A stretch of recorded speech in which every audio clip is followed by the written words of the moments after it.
Hello जी, क्या हाल चाल है। Welcome back to my channel. तो आज मैं आपको एक जापानीज़ मूवी जिसका नाम है क्लोवर ये एक्सप्लेन करने वाली हूँ। तो अगर आप मेरे चैनल पे नए हैं, चैनल को सब्सक्राइब नहीं किया है तो जल्दी से चैनल को सब्सक्राइब कीजिए। तो चलिए चलते हैं अपने एक्सप्लेनेशन की ओर।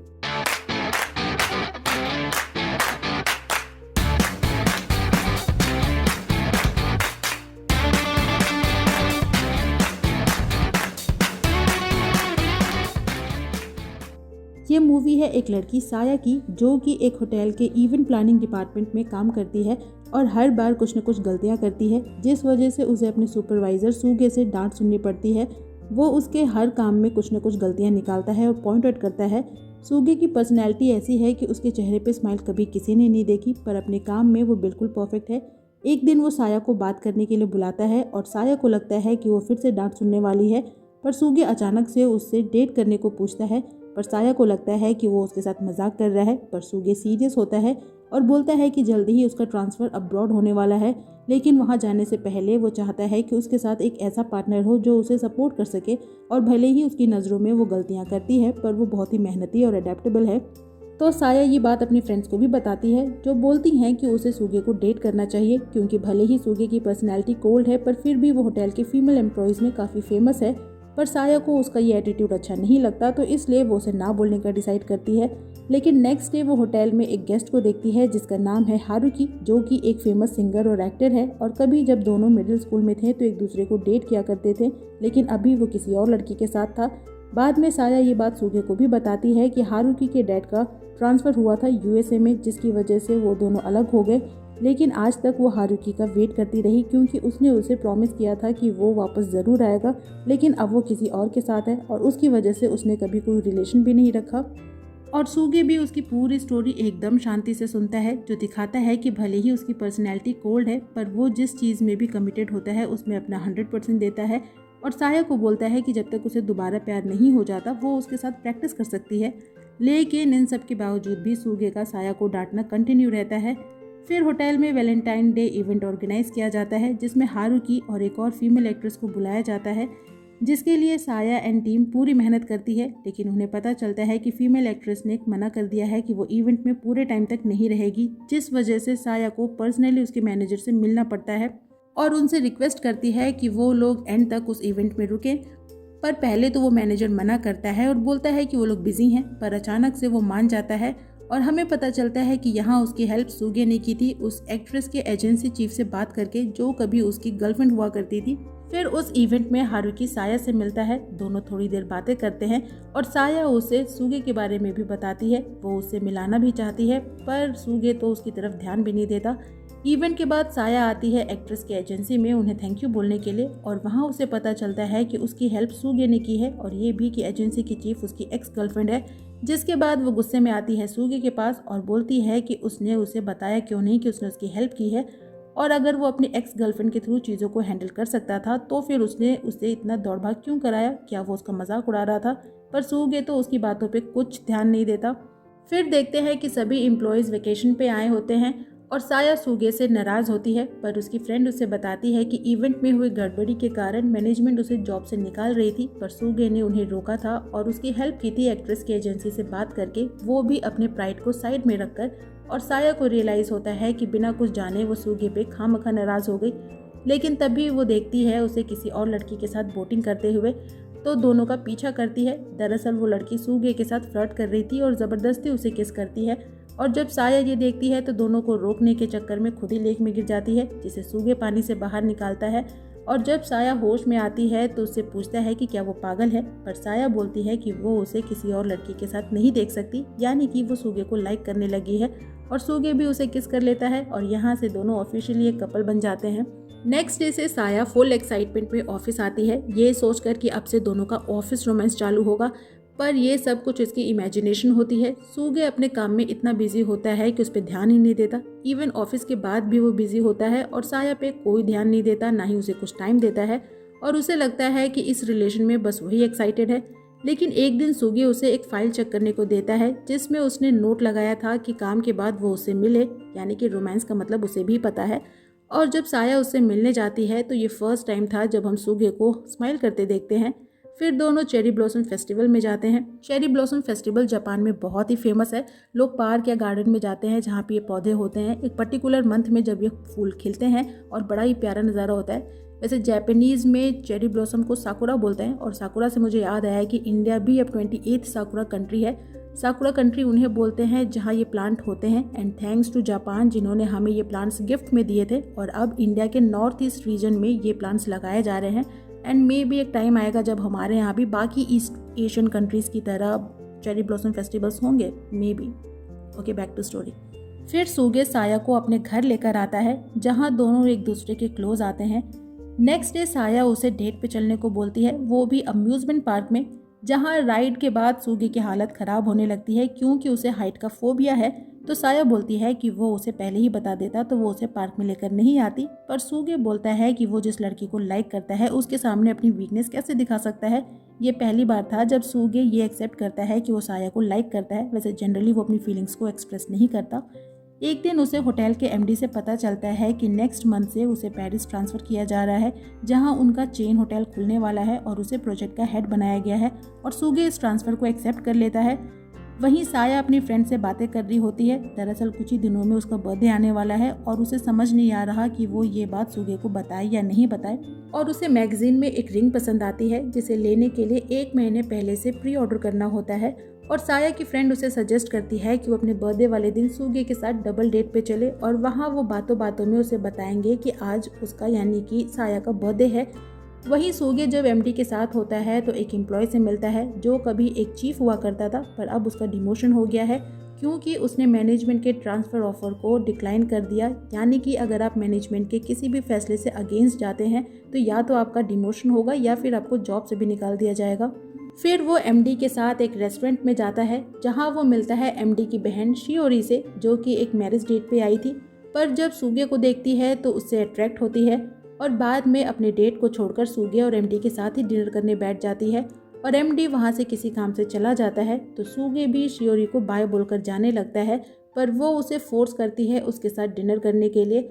तो सूगे उसके साथ वापस बैठ तो जाता है पर यहाँ वो उसके हर एटीट्यूड का जवाब देता है तो वो नाराज़ होकर वहाँ से जाने लगती है। लेकिन तभी एक वेटर से टकराती है और गरम गरम चाय उसके ऊपर गिर जाती है तो सूगे उसे हॉस्पिटल ले जाता है। लेकिन तभी होटल की एक एम्प्लॉय दोनों को देख लेती है और उसे लगता है कि दोनों रिलेशन में हैं और नेक्स्ट डे सभी को ये बात बताती है जो सुनकर साया अनकंफर्टेबल फील करती है। वो सूगे से इस बारे में बात करना चाहती है पर उसे मौका ही नहीं मिल पाता और वो उसे फ़ोन पे शियोरी से भी बात करते सुनती है जो उसे तुरंत उससे मिलने के लिए एक रेस्टोरेंट में बुलाती है।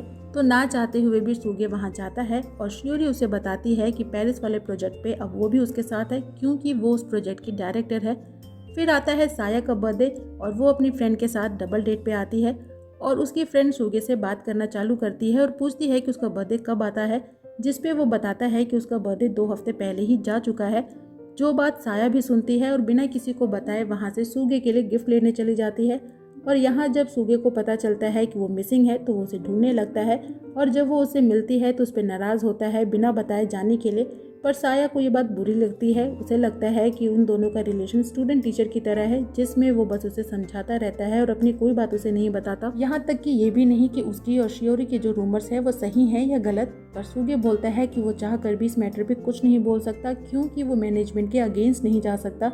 जिस पे साया बोलती है कि वो सिर्फ और सिर्फ अपने बारे में सोचता है और नाराज़ होकर वहाँ से चली जाती है। हालांकि सूगे उसे रोकने की कोशिश करता है पर साया बिना कुछ देखे रोड क्रॉस करती है जहाँ वो एक कार से टकराते टकराते बचती है और वो गिफ्ट जो कि एक स्कार्फ था वहीं गिर जाता है और वो उसे वहीं छोड़कर चली जाती है। नेक्स्ट डे से सूगे ऐसे बिहेव करता है जैसे कि कुछ हुआ ही नहीं है, लेकिन साया की फ्रेंड उसे बताती है कि वो सूगे पे विश्वास करे और एक फ्लैशबैक से दिखाते हैं कि सूगे ने साया की फ्रेंड को बताया था कि वो साया को स्ट्रॉन्ग बनाना चाहता है क्योंकि नेक्स्ट मंथ उसे पेरिस जाना है और तब वो उसके साथ नहीं होगा उसका ख्याल रखने के लिए। और ये बात वो आज साया को बताने वाला था यानी उसके बर्थडे वाले दिन। जिसके बाद साया सूगे से मिलने उसके अपार्टमेंट के पास आती है जहाँ वो सूगे को देखती है उसका दिया हुआ गिफ्ट पहने हुए और सॉरी बोलती है उस पर चिल्लाने के लिए और शियोरी को लेकर उस पर डाउट करने के लिए और उससे पेरिस वाले प्रोजेक्ट के बारे में भी पूछती है, जिस पे सूगे उसे बताता है कि वो उसे अपने साथ ले जाना चाहता था पर ट्रांसफ़र उसकी उम्मीद से बहुत पहले हो गया और इसलिए वो चीज़ों को प्रायोरिटी वाइज सेट नहीं कर पाया क्योंकि 2 चीज़ों में चूज़ करने में वो बहुत ख़राब है। फिर वो उसे उसका बर्थडे प्रेजेंट देता है और बोलता है कि उसे एक्चुअल में कंप्लेन करता है कि उसे अपने बर्थडे वाले दिन डबल डेट पे जाने की क्या ज़रूरत थी, इस वजह से वो उसका गिफ्ट उसके बर्थडे पे नहीं दे पाया। और साया देखती है कि वो गिफ्ट वही मैगजीन वाली रिंग है जिसे 1 महीने पहले से प्री ऑर्डर करना होता है, यानी कि सूगे को साया का बर्थडे याद था। उसके बाद वो उसे अपने घर लेकर आता है और अपने बचपन के बारे में बताता है कि कैसे उसके डैड के कर्जों की वजह से उसे और उसकी मॉम को घर छोड़ना पड़ा, उसने कितनी मेहनत से अपने ग्रेजुएशन को पूरा किया और आज इस पोजीशन तक पहुंच पाया है। और साया उसे बोलती है कि वो ऐसे ही अपनी फीलिंग्स को उसके साथ शेयर किया करे और वो हमेशा लाइफ के हर स्टेज में उसके साथ रहेगी। फिर सूगे पेरिस चला जाता है और साया यहाँ अकेली होती है पर अपने काम में पूरा फोकस करती है। वहीं सूगे बिजी होने के बावजूद भी साया से वीडियो कॉल के थ्रू बात करता है और एक दिन साया की फ्रेंड उसे और सूगे को अपने वेडिंग में इनवाइट करती है। ऐसे ही कुछ महीने बीत जाते हैं और जब सूगे अपनी छुट्टियों में जापान आने वाला था साया से मिलने तो नहीं आ पाता क्योंकि अचानक से वो किसी काम में बिजी हो जाता है। यहाँ पेरिस में सूगे के साथ शियोरी भी थी और भले ही साया सूगे पे ट्रस्ट करती है पर जब वो शियोरी को देखती है तो उसे अच्छा नहीं लगता और ये बात वो हारुकी को भी बताती है जिसके साथ वो अपने फ्रेंडशिप को कंटिन्यू रखती है और हारुकी उसे सूगे पे विश्वास करने को बोलता है। यहाँ साया उसे अपनी हर बात बताती है जो वो अपने लॉन्ग डिस्टेंस रिलेशन में फेस कर रही है और हारुकी भी उसकी पूरी बात सुनता है। लेकिन तभी कोई दोनों की पिक्चर ले रहा होता है। घर आने पे साया को पता चलता है कि हारुकी खुद भी अपनी लाइफ में बहुत सारी प्रॉब्लम्स फेस कर रहा है। ऑनलाइन लोग उसके बारे में उसकी एक्टिंग के बारे में हेट फैला रहे हैं पर उसने उसे कोई बात नहीं बताई। फिर आता है साया की फ्रेंड का वेडिंग डे और आज सूगे भी वहाँ आने वाला था और वो और साया 6 महीने बाद मिलने वाले थे। यहाँ साया की कलीग्स उससे उसके और हारुकी के रिलेशन के बारे में भी पूछती है और उसे एक मैगजीन में छपी आर्टिकल दिखाती है जिसमें उसकी और हारुकी की फोटोज थी और लोगों को लगता है कि दोनों डेट कर रहे हैं। ये बात सूगे को भी पता चलती है जो अब जापान वापस आ चुका है पर वो इस बात को इग्नोर करता है। और जब साया की फ्रेंड की वेडिंग में जाने वाला था तो एमडी और शियोरी उसे अपने साथ लंच पे चलने को बोलते हैं और जैसा कि मैनेजमेंट की बात के अगेंस्ट कोई नहीं जा सकता तो सूगे भी ना चाहते हुए उनके साथ लंच पे जाता है जहां उसे पता चलता है कि बिना उसे बताए बिना उससे पूछे उसकी और शियोरी की शादी फिक्स की गई है, जिसके लिए सूगे मना करता है और कहता है कि उसकी ऑलरेडी एक गर्लफ्रेंड है। पर शियोरी बोलती है कि उसकी गर्लफ्रेंड अब किसी और को डेट कर रही है और वैसे भी वो मैनेजमेंट के अगेंस्ट नहीं जा सकता। वहीं साया जब घर जा रही थी तो उससे मिलने आता है हारुकी जो उसे सॉरी बोलता है आर्टिकल और उनके पिक्चर के लिए और साया उसे बताती है कि आज 6 महीने बाद वो सूगे से मिलने वाली थी पर वो उससे मिलने नहीं आया और उन्हें लगता है कि ये सब आर्टिकल की वजह से हुआ है। तो हारुकी उसके साथ सूगे के घर आता है ताकि उसे सच बता सके पर यहाँ वो सूगे को शियोरी के साथ देखते हैं। दरअसल जब सूगे एमडी और शियोरी के साथ था तो शियोरी नशे में होने का ड्रामा करती है और एमडी सूगे को बोलता है उसे उसके घर छोड़ने के लिए पर शियोरी उसे अपना घर का एड्रेस नहीं देती तो सूगे को मजबूरी में उसे अपने घर लाना पड़ता है। पर यहाँ वो साया की इंसल्ट करती है जो बात हारुकी को अच्छी नहीं लगती और वो सूगे को ज़ोर से पंच मारता है लेकिन साया उसे वहाँ से जाने को बोलती है और उसके साथ ही शियोरी भी वहाँ से चली जाती है। बाद में साया और सूगे उसके घर में आते हैं जहाँ दोनों के बीच में बहस होती है और दोनों एक दूसरे को ब्लेम करते हैं और सूगे साया को हारुकी से मिलने से मना करता है पर साया ऐसा करने से मना करती है और बोलती है कि हारुकी उसका लवर नहीं है पर वो उसके लिए इम्पोर्टेंट है और वो उसके साथ तब था जब उसे उसकी यानी कि सूगे की सबसे ज़्यादा ज़रूरत थी। वो उसकी हर बात सुनता था जबकि खुद उसकी लाइफ में कितनी प्रॉब्लम्स थी। वही वो है जो उसे कभी नहीं समझ सकता। आज 6 महीने बाद वो उसे मिला भी तो किसी और के साथ पर दोनों के बीच में बहस कंटिन्यू रहती है। दोनों एक दूसरे को ब्लेम करते हैं, खुद को डिफेंड करते हैं और बहस का कोई रिजल्ट नहीं निकलता। उल्टा सूगे उसे ब्रेकअप कर लेता है। फिर साया कुछ दिनों के लिए छुट्टियों पे चली जाती है और एक दिन हारुकी उसे मिलने आता है पर साया उसे वापस जाने को बोलती है लेकिन वो रात भर बारिश में उसके घर के बाहर वेट करता है और साया उसे अंदर ले आती है जो उसे सॉरी बोलता है सूगे के साथ ऐसे बिहेव करने के लिए।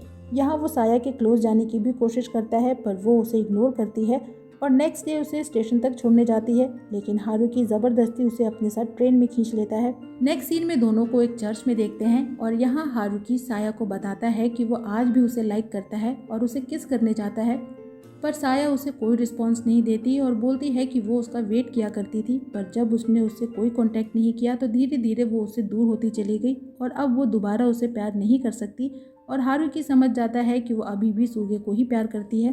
वहीं सूगे शियोरी से बोलता है कि वो ये शादी कैंसिल कर दे पर शियोरी उसके सामने एक कंडीशन रखती है कि अगर वो उसके साथ एक नाइट स्पेंड करेगा तो वो शादी कैंसिल कर देगी। पर सूगे उसकी बातों का कोई रिस्पॉन्स नहीं देता तो वो उसके चाय में ड्रग मिला देती है। वहीं साया और हारुकी दोनों आते हैं उस जगह पे जहाँ बचपन में वो जाया करते थे 4 लीफ क्लोवर ढूंढने के लिए। उनका ये मानना था कि जिस किसी को भी ये 4 लीफ क्लोवर मिलता है उसे अपना प्यार भी मिल जाता है, और हारुकी को वो 4 पत्तियों वाला क्लोवर मिल जाता है जिसे वो साया को देता है। यहाँ दोनों थोड़ी देर बातें करते हैं और फिर साया उस पत्ती को हारुकी को वापस कर देती है, यानी कि वो उसके प्यार को एक्सेप्ट नहीं कर सकती। वहीं सूगे अपने आप को शियोरी के साथ बेड में पाता है, जिसके बाद वो उससे शादी करने को बोलती है, और नेक्स्ट सीन में वो सूगे को अपने डैड से भी मिलवाती है जो दोनों की शादी के लिए रेडी थे। वहीं साया और बाकी एम्प्लॉयज़ को न्यूज़ से पता चलता है कि सूगे और शियोरी अब इंगेज हैं, जो न्यूज़ शियोरी ने ही मीडिया को दी थी साया को जेलस फील कराने के लिए। उसके बाद होटल में शियोरी और सूगे की एंगेजमेंट की पार्टी रखी जाती है। सभी लोग उसकी प्रिपरेशन करते हैं और साया को बोला जाता है सूगे और शियोरी को कांग्रेचुलेशन बुके देने के लिए, जो गलती से उससे नीचे गिर जाती है और उसे उठाते टाइम उसे उसमें एक क्लोवर मिलता है, वो भी 4 पत्तियों वाला, जिसे देखकर साया अफसोस करती है कि अब मिलने का क्या ही फायदा है। लेकिन तभी सूगे उसे ढूंढते हुए वहाँ आता है और सभी उसे कांग्रेचुलेट करते हैं, पर वो साया को बुलाता है और सॉरी बोलता है उस पर डाउट करने के लिए, और बोलता है कि वो हारुकी से जेलस करने लगा था और उसने ये एंगेजमेंट भी तोड़ दी है, जिसकी वजह से हो सकता है कि उसका ट्रांसफ़र हो जाए या फिर जॉब से निकाल दिया जाए, पर वो उसे नहीं खो सकता। और जब साया वहाँ आती है तो बोलती है कि उसे उसका बोल बच्चन नहीं चाहिए, उसे नहीं पता कि वो क्या चाहती है। पर सूगे उसके पास आता है और पहली बार सबके सामने उसे आई लव यू बोलता है और मैरिज के लिए प्रपोज करता है, जिसके बाद सभी उन्हें कांग्रेचुलेट करते हैं। वहीं एमडी और उसकी बहन यानी शियोरी दूर से दोनों को देख रहे होते हैं और फ्लैशबैक से दिखाते हैं कि जब वो लोग पार्टी के लिए होटल आ रहे थे तो सूगे ने शियोरी से रिक्वेस्ट की थी, बल्कि बाकायदा बेग किया था कि वो शादी कैंसिल कर दे, यानी कि साया के लिए उसने अपनी पूरी मेहनत जिसके बल पे उसे ये जॉब ये पोजीशन मिली थी, इवन उसका प्राइड सब दाव पे लगा दिया। वहीं प्रेजेंट में एमडी उसे कूल बताता है, जिससे उसकी बहन यानी शियोरी भी इम्प्रेस हो गई, पर वो फिर भी उसके सामने ऐसा दिखाती है कि इन सब का उस पर कोई असर नहीं हुआ है, जबकि हकीकत में वो हर्ट होती है क्योंकि वो सूगे को लाइक करने लगी थी। पर कुछ चीज़ें आप ज़बरदस्ती नहीं पा सकते। फिर एमडी सूगे को कॉल करके कांग्रेचुलेट करता है और वापस ऑफिस में मिलने को बोलता है, यानी कि उसे जॉब से नहीं निकालता। वहीं जब चीफ साया को कांग्रेचुलेट करते हैं तो उसके हाथ से वो 4 पत्तियों वाला क्लोवर टेबल के नीचे गिर जाता है, जिसे जब वो उठाने जाती है तो सूगे भी उसे उठाने आता है और साया वो क्लोवर सूगे को देती है, जो दिखाता है कि फाइनली उसे उसका प्यार मिल गया। मूवी के एंड में हम दोनों की शादी देखते हैं और इसी के साथ ये मूवी यहीं पे ख़त्म हो जाती है। तो इस मूवी की एक्सप्लेनेशन यहीं पे होती है ख़त्म। आपको मूवी कैसी लगी कमेंट सेक्शन में ज़रूर बताइएगा। वीडियो अच्छी लगे तो वीडियो को लाइक कीजिएगा, फ्रेंड्स के साथ शेयर कीजिएगा और मुझे इनकरेज करने के लिए मेरे चैनल को ज़रूर सब्सक्राइब कीजिएगा। मैं आपसे मिलूंगी नेक्स्ट वीडियो में किसी नई मूवी या ड्रामा की एक्सप्लेनेशन के साथ। तब तक अपना खूब सारा ख्याल रखिए। सायोनारा।